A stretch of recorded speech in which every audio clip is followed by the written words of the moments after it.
Ya. Wow. Wow, Pak Menteri, kalau dengar cerita ini keren ya? Keren banget, inspiring ya. Jadi memang yang namanya belajar itu saat ini tidak lagi dibatasi ruang-ruang kelas ya. Tadi kita dengar cerita, thank you banget ini juga buat Kompas TV, luar biasa. Hal-hal seperti ini saya rasa perlu terus diperbanyak ya Mbak Rosi, supaya orang-orang kita, adik-adik kita, terutama mahasiswa itu bisa melihat bahwa keterbatasan, permasalahan itu justru menjadi sumber kemajuan. Jadi adik-adik mahasiswa, kalau zaman sekarang sering kita dapati, aduh masalah berat banget sih gitu ya. Tugas banyak banget, uang bulanan terlambat gitu. Jadi keterbatasan-keterbatasan yang ada itu justru kalau kita belajar dari 3 orang inovator tadi, itu karena keterbatasanlah mereka memiliki atau bisa membuat kemajuan. Ya. Senang Ini yang tadi dengar penting. salah satu apa yang dikatakan oleh Raim. Karena kegelisahan, dan gelisah itu bukan hanya karena ngelihat diri sendiri ya, tapi untuk ngelihat sekitar. Bagaimana kita melihat di sekitar kita dan kita ingin menjadi bagian dari kemajuan komunitas kita. Kan jarak antara masalah dan solusi itu peluang usaha, ekonomi di dalamnya. Biasanya keresahan-keresahan siapa yang rajin resah, kan mahasiswa rajin didoktrin sama abang-abang sama dosen kita kayak mahasiswa harus kritis. Itu dia kritis tadi tuh. Rajin resah, kritis saja. Kenapa ini balkon begini? Kritis saja, tidak apa-apa sama rektornya langsung. Kenapa ini semua ini? Itu. Pak Rektor, inovasi Undip katanya banyak sekali ya? Jadi tahun ini kita di DS 68 Mbak Rosi, kita kemarin display 35 inovasi 2025 Undip. Kami terima kasih Pak Menteri juga ikut menyaksikan bentuk-bentuknya apa. Tapi poinnya sama dengan yang dibilang oleh Mas Raim ya, keresahan. Pak Menteri punya tagline Dikti Saintek berdampak. Alhamdulillah kita tanggal 29 April 2024, kali pertama saya dilantik jadi rektor, tagline-nya langsung itu, bermartabat, bermanfaat gitu.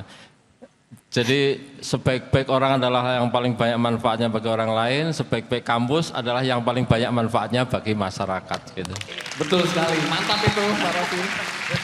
Ini untuk, saya mau benar nggak nih Pak Rektor, data terbaru yang dirilis oleh Direktorat Jenderal Kekayaan Intelektual DJKI, Kementerian Hukum dan HAM, 25 Oktober 2025, Undip berhasil menempati peringkat kedua sebagai perguruan tinggi dengan jumlah permohonan paten terbanyak di Indonesia selama 1 dekade terakhir. Selamat buat Undip. Terima kasih Pak Totalnya Menteri. 1165 permohonan. Betul. Paten kali. Betul Mbak Rosi. Jadi tadi sama dengan Mas Jamal ya, kita juga resah juga Mas Raim, Mbak Cipta, ada universitas sebesar ini di Jawa Tengah, tapi banyak problem di Pantura. Pantura itu kan ada rob, ada banjir dan lain sebagainya. Makanya yang kita highlight pertama adalah mesin desalinasi yang bisa mengubah air laut, air payau, air siap minum. Jadi Undip juga melakukan inovasi itu ya, seperti Mas Jamal. Iya, jadi air laut sekalian bisa. Jadi kita sudah bangun di Brebes, kemudian di Pemalang, kemudian Jepara, di Denmark juga. 3 malahan di Denmark, Demak maksudnya, Sayong Denmark. Kemudian di Blora karena banyak kapur Mbak Rosi. Jadi katanya ada relate dengan stunting. Kalau terlalu banyak diminum, terlalu banyak kapur, potensi stuntingnya tinggi. Sama juga yang di Brebes juga banyak stunting karena terlalu banyak tercemar pestisida. Kita buat. Ini pertanyaan agak filosofis. Sebenarnya orang kreatif lalu membuat inovasi, mencoba terus inovasi, melakukan terus inovasi, itu sebenarnya is it given or earned? Apakah itu memang sudah diciptakan oleh sang pencipta jadi bagian dari talentanya atau itu sesuatu yang harus diraih sendiri oleh manusia? Raim, kamu kan kelihatannya bijaksana. Dua-duanya kalau sejauh pengalamannya saya, dua-duanya. Bahkan saya bisa lebih mengenal Wakatobi di saat saya lagi di Jakarta. Anehnya teori ini. Bahkan saya bisa lebih, karena ada pembanding berarti kita di Wakatobi begini terus. Jadi kamu lebih mencintai Wakatobi setelah berada di Jakarta? Kita jauh lebih melihat sesuatu in bigger picture kali. Betul. Jauh lebih lensanya lebih wide, jadi orang lain seperti ini padahal dengan membandingkan apa yang orang-orang lakukan juga masuk juga elemen inovasi tadi itu. Sebenarnya yang kami lakukan ini sangat sederhana, pakai teori the first man landing on the moon. Kita tidak peduli, ya sudah, bantu tepuk tangan itu temanmu. Bagus bahasa Inggris bagus. Kayak kita tidak peduli setelah orang pertama yang ke bulan siapa namanya sih, kita tidak peduli. Orang kedua ada yang tahu tidak? Orang kedua yang datang ke Amerika ada yang tahu tidak? Orang kedua yang ke benua Asia ada yang tahu? Kita tidak peduli, kita cuma peduli siapa orang pertama, the first man in the moon. Waktu kami naik sebagai musisi dan seniman, sadar tidak sadar pakai teori yang sama. Kayak waktu anak-anak komik semua waktu itu sebagai stand up comedian saja, muncul Ernest Prakasa sebagai director nomor 1 stand up comedian.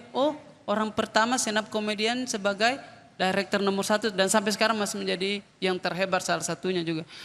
Kalau kau lihat podcaster sekarang stand up comedian semua, berarti mesti di ruang yang saya suka ini penyanyi harus ada juga nih minimal dari stand up comedian, dan saingannya kami bukan cuma Ernest tapi sama-sama setara dengan penyanyi yang lain. Rasanya stand up comedy yang bisa nyanyi dan bikin lirik lagu cuma Raim ya? Ada beberapa tapi belum 600 juta. We don't care who the second. The second. Okay. We don't care, sometimes we don't care who the second, the third. Okay. Oh, really? Yes. Oh, okay. Saya mau kasih info tipis lagi terhadap besarnya lagu Komang. Tipis saja. Jadi lagu Komang 2 tahun yang lalu itu sempat masuk, termasuk lagu Lesung Pipi, masuk di top global chart. Itu top global, pelan-pelan. Itu si top global chart, Spotify bikin chart 100 lagu populer dunia. Lagu Komang masuk di list 100 itu. Jadi saingannya lagu Komang itu adalah Taylor Swift, ada Justin Bieber. Tiba-tiba ada Raim Laode Komang situ. Siapa mas ini? Ternyata kita tinggal dimanapun di era sekarang ini, kalau inovasi dikaitkan juga dengan teknologi juga kita bisa setara lah. Namaku setara, satu playlist dengan Justin Bieber. Setara, Raim Laode setara dengan Taylor Swift. Betul. Setara dengan Justin Bieber. Tapi tidak keuangannya, sangat jauh sekali itu. Ada satu kutipan tipis, buku organisme yang cepat meninggal mati adalah yang tidak beradaptasi. Itu kali yang mati yang tidak relevan sekarang ini. Apakah kita tidak beradaptasi? Jangan sampai kita adalah dinosaurus di zaman kita. Jangan sampai orang sudah pacaran dengan AI kok masih main, belum ikut adaptasi. Walaupun bedakan itu adaptasi dengan hanyut. Berbeda adaptasi dengan hanyut. Kalau ada iPhone terbaru kau beli, iPhone terbaru kau beli lagi, iPhone terbaru kau beli lagi, mungkin bukan adaptasi, itu namanya hanyut. Kalau kau mengerti konsep beradaptasi bukan hanyut, saya tidak peduli artis sekarang pakai sepatu apa, sepatu ini saja. Saya tidak peduli artis lain pakai baju apa, saya baju yang ini saja. Kalau pakaian dan baju masih kamu gunakan untuk menambah value-mu, berarti harga dirimu lebih mahal daripada pakaian. Boleh. Jadi moral ceritanya Raim ini ingin mengatakan bahwa teman-teman jangan mudah hanyut atau terharu atau ingin ikut-ikutan hanya ngelihat dari story sosial media orang lain yang flexing naik mobil mahal, unboxing apa gitu. Enggak gitu, beradaptasi itu bukan dengan mengejar materi-materi seperti itu. Ya kan? Terlebih sekarang kelas-kelas personal branding ini kita ditipu sebenarnya, kelas-kelas. Personal branding kita, oh kamu sebagai individu harus bagus personal brandingmu. Padahal personal branding kelasnya mulai dari personalnya dulu, baru brandingannya. Banyak yang lagi menjabat sekarang, brandingannya lebih tinggi daripada personalnya. Ketahuan bodohnya, ketahuan bohongnya, ketahuan.